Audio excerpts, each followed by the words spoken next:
Salam, mən Vüqar İmanov. Salamatı budur növbəti buraxışında hamı salamlayıram. Bugünkü mövzumuz McDonald's haqqında olacaq. McDonald's-ın özünə məxsus menüsü var. Sifariş verərkən ilk öncə menü ilə tanış olmalısınız ki, sonra anlaşılmazlıq olmasın. Qaqa, deyirəm hava da zordur. Stolun birini qoyaq ağacın altına, ortaya da bir dənə pomidor yumurta vurarsan, lakroşka ilə zardan, hə? Yiyək görək nə olur? Yəni söz deyim, adama yeyib-içmək qalır. Özüm mənim adama yeyib-içmək qalır. Sağ ol, vur. Hörmətli müştəri, bizdə buna icazə yoxdur. Nətər yəni, kişinin alt günü deyil. Hə? Arağı da özümüzdən də vurmayaq indi. Dörçətdilər, ay vur, hə? Qaqa, kalbasanı götür, orada qəşən xıdım doğra. Bu arağı da qoy xalideyin ki, bir yanda xudumani süfrasını siqet alıb gəlirlər. Qardaşlar çatdırılma var. Bəli, var. Onu adirə çatdırın ki, onu minəcəm. Gəlsin pulu versin mənə. Eşitdin? Verəm, ikincini də deyə qoy uşaqlar. Araq qutarıyım. Oya! Uşaqlardan birini göndər. Geçsin bir dənə sadərlə litrovka götürsün, gəlsin. Tez ol. Qardaş, sizdə böyük Big Mac menü neçədir? 12.50. Bilirəm, dana 50-ni ora qırmaqsınız, qoymuşsunuz. Heç şeydən 12 mədə Allah xeyir versin. Gözləyəm də masamda.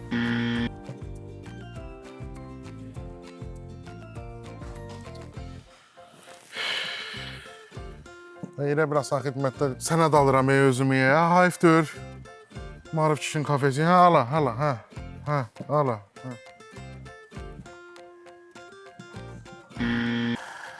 Qaqa, başına dönürəm, ala bu 20 manatı, bizim evin işıq pulusunu ödə də, bir dən kəsərləri. Qaqa, bura restorandır. Mən elə biləm, buranı yolun azanlar tikib. Kimi görəm, elə deyir ki, McDonald's-dan qabağa dön. Oradan düz getdim, bir dənə sağa dönərsən. Ne işte da? Pomidor yumurta var işte. Ay qardaş, bu uşaq menüsünün içine hədiyyələrə qoyursunuz. Bu böyüklərin də hədiyyəsini verin də. Nəzər alın ki, pulu böyük verir. Sevindirmək lazım ya yox. Mən pul zat verən deyirəm. Hədiyyəni uşağa vermişsiniz, elə ondan da pul alarsınız. Deyə, oradadır. Bizimki. Deyib alarsın, deyə eşir orada. Görüm nətər alsın. Sizdə ödəniş kartladır. Belə kartla ödəmək istəyirsə problem deyil. Doğru, boşda yox da. Getdik, yer 1 manatdan da. Qaqa, mən nə yeyə bilərəm, nə məsləhət görsünüz?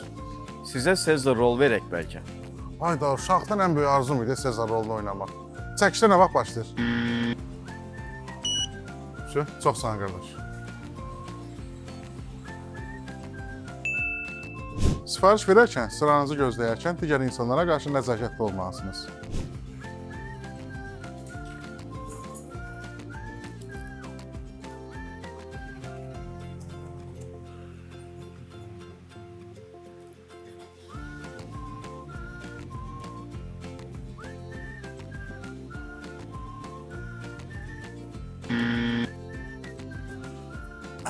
Salam xanım. Burgerinə fala baxıram. Verin burgerinizi, gələcəyinizi deyim. Doğrudan. Buyurun götür.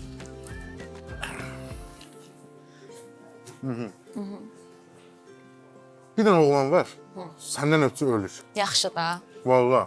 Adı nədir?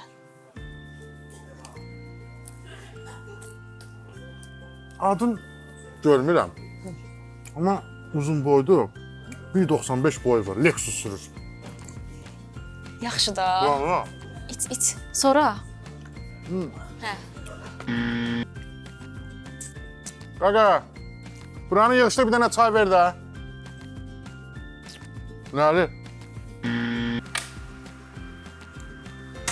Boşadır. Bir şey olsun qaqa.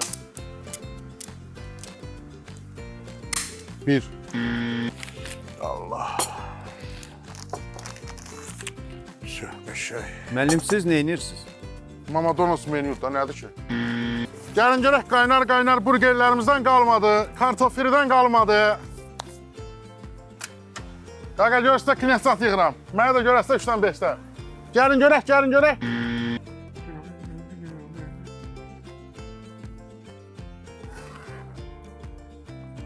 Amma bu Məhvə xalan qızı subaydır, mən onu alıram. Az məndən də 5 betər yeyirik. Bir ay bankrot olacağım.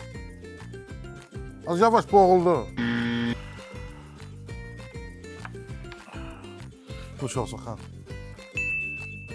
Əgər siz McDonald's-a ilk dəfə gəlirsinizsə, bilmədiyiniz şeyləri işçilərdən soruşa bilərsiniz.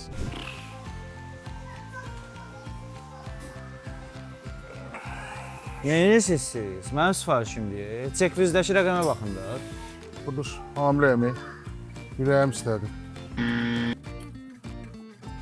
Hə, qaqa deməli sən bizə bir dənə çay ver, plitka ilə. 4 dənə stəkan, bir dənə də külqabı. Yox, təəssüf ki, bizdə belə seçim yoxdur. Bura McDonald's. Bir dənə qaqa Donalds açsın, biz də gələk yeyəcək ha. Qələm də yoxdur. Qaqa oradan bir dənə burger, bir dənə də kola ver də. Sifarişi əldə etmək üçün siz ilk öncə kassada və yaxud da özünə xidmət köşkündə ödəniş etməlisiniz. Qaqa biz də indi manatı çaynikin altına qoyub durmuruq, axırda verəcəyik də. Üzr istəyirəm, burada sifarişi necə verim? İndi sizə izah edərəm. Çox sadədir. Unutmayın ki, McDonald's-un mobil tətbiqində həmişə sərfəli təkliflər olur. Bonuslarınızı yığıb sifarişinizi pulsuz əldə edə bilərsiniz. Sizdə ödəniş nəqd olacaq, yoxsa kartla? Qaqa, elə bir ki, palit eləmə, mən bonuslarla yemək almışam da, yəni qız elə bir ki, imkanı yox. Ha, verin. Biz bir açan görüşəcəyik. Qrafika baxırsan, nə işlərin çoxdur. Az nə qrafika? Baxıram görüm bonuslar nə vaxt gələcək. Ha, su çox yazır deyə sifonu yavaş çəkən adamam mən. Pul nə yazır məndə? Mobil tətbiqdə həmişə sərfəli təkliflərimiz olur. Məsələn var. Oyunda o burgerin pulunu aylara bölmək olur. Aydan həm 20 qəpik, 30 qəpik, 40 qəpik, belə ödəyim də. Mobil tətbiqə baxırsınız, bizdə sərfəli təkliflər var. Dedim ki, mənim də sənə bir təklifim var. Gəl evlənək, sonra da boşanarıq. O qalan pulu qaşın yarı-yarı bölərik ona. Kirlənərik. Bu da mənim təklifim. Nətərdir? 37. 37 qutardı. Nömrəli sifariş hazırdır. Xanım, mən bonuslarımı yeməyə çevirə bilərəm də. Bəli. Görürsünüz də, əsl kişi bonusu yeməyə çevirəndir. Ailə büdcəsinə qənaət eləmək lazımdır. Verin xanım halal yeməyimi. İnanırsan, yarım milyona bağ evi almışam, getmirəm ha. Özüm verim. 2025-in Porsche-sini almışam, sürmürəm ki. Gəl verimsiz. Özüm verim, bir iki ay var maşın sürəndə deyirəm, bu maşın köhnəlir. Hə, yaxşı da var. Xanım, mənim bonuslarım var. Mən onları yeməyə çevirə bilərəm. Nə vaxtdan da yığılıb qalır. Nəzərinizə çatdırım ki, mobil tətbiqlərdə həmişə sərfəli təkliflərimiz olur. Bəli xanım, bilirəm, xəbərim var. Həmişə onlardan istifadə edirəm. Bu gün də bu qədər dostlar. Videonu bəyənməyi və kanala da abunə olmağı unutmayın. Hansı mövzuya toxunmağımı istəyirsinizsə, şərh bölümündə qeyd edin. Sağ olun, salamat qalın.